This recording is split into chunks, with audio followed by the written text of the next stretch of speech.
আসসালামু আলাইকুম, কেমন আছেন সবাই? সবার আগেই বলতে চাই আলহামদুলিল্লাহ, আলহামদুলিল্লাহ। কারণ ইরান যে সাহস দেখিয়েছে তা সারা পৃথিবীর কোনো মুসলিম কান্ট্রি এখন পর্যন্ত দেখাতে পারেনি। দেখুন, ইসরায়েল যে নৃশংসভাবে আমাদের ফিলিস্তিনি ভাই বোনদের উপর হত্যাযজ্ঞ চালাচ্ছে, এখন তারা আবার লেবাননের উপর হামলার পরিকল্পনা করছে এবং অনেক জায়গায় হামলা করছেও। সারা পৃথিবীতে এখন মুসলিম দেশ রয়েছে 58টি। 58টি মুসলিম দেশের যদি অর্ধেক লোকজন মনে করেন ইসরায়েলে গিয়ে হিসু করে দেয়, তাহলে ইসরায়েল বন্যায় ভেসে যাবে।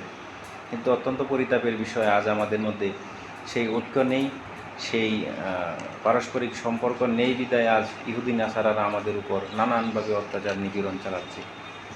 তো গতকালকের যে ভিডিওটি দেখে আসলে আলহামদুলিল্লাহ না বলে উপায় নেই যে ইরান থেকে প্রায় কয়েক শত মিসাইল নির্ভুলভাবে ইসরায়েলের মাটিতে গিয়ে আঘাত হেনেছে। তো এই ক্ষেত্রে ইরানের পাশাপাশি যদি তুরস্ক, সৌদি আরব, মিশর এরকম কয়েকটা দেশ যদি এরকম সাহস দেখায়, তাহলে ইসরায়েল মনে করেন আগামীকালকের মধ্যেই এই গাজা ছেড়ে পালাবে। কিন্তু আমাদের মধ্যে সেই ঐক্য নেই। দেখেন, আমাদের মধ্যপ্রাচ্যের কিছু দেশ রয়েছে যারা ইসরায়েলের সাথে কূটনৈতিক সম্পর্ক, বাণিজ্যিক সম্পর্ক, আরও অনেক সম্পর্ক, এমনকি ইসরায়েলকে তারা তেল পর্যন্ত দেয়।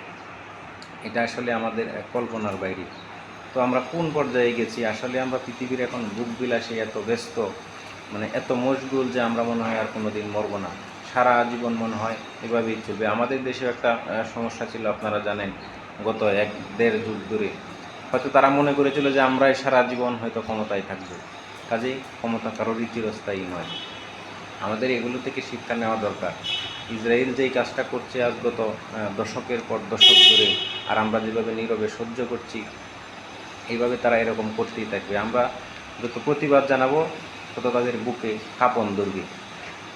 সেই কারণে আমাদের উচিত, আমরা হয়তো বাংলাদেশ থেকে এখন সরাসরি গিয়ে গাজা বা লেবাননের সাথে দাঁড়াতে পারবো না, সেই সুযোগ নেই। কারণ আমাদের বাংলাদেশ থেকে যেতে চাইলে অনেকগুলো দেশ পার হয়ে যেতে হবে, সেই দেশগুলো হয়তো আমাদের সেই অনুমতি দেবে না। কিন্তু লেবানন, ফিলিস্তিনের আশেপাশে অনেক দেশ রয়েছে।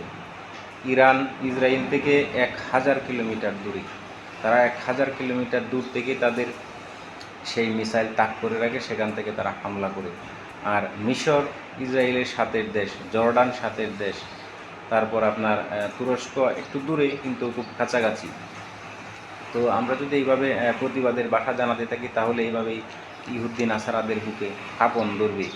তো আমরা সংঘাত চাই না, চাই সমস্ত যুদ্ধ, সারা পৃথিবীর সমস্ত যুদ্ধ বন্ধ হোক, সবাই আমরা শান্তিতে বসবাস করি, মিলেমিশে বসবাস করি, সকল ধর্ম বর্ণ গোত্র নির্বিশেষে মিলেমিশে বসবাস করি। কিন্তু সমস্যা হয়ে দাঁড়ায় যখন আমরা একে অন্যের উপর কর্তৃত্ব করতে চাই।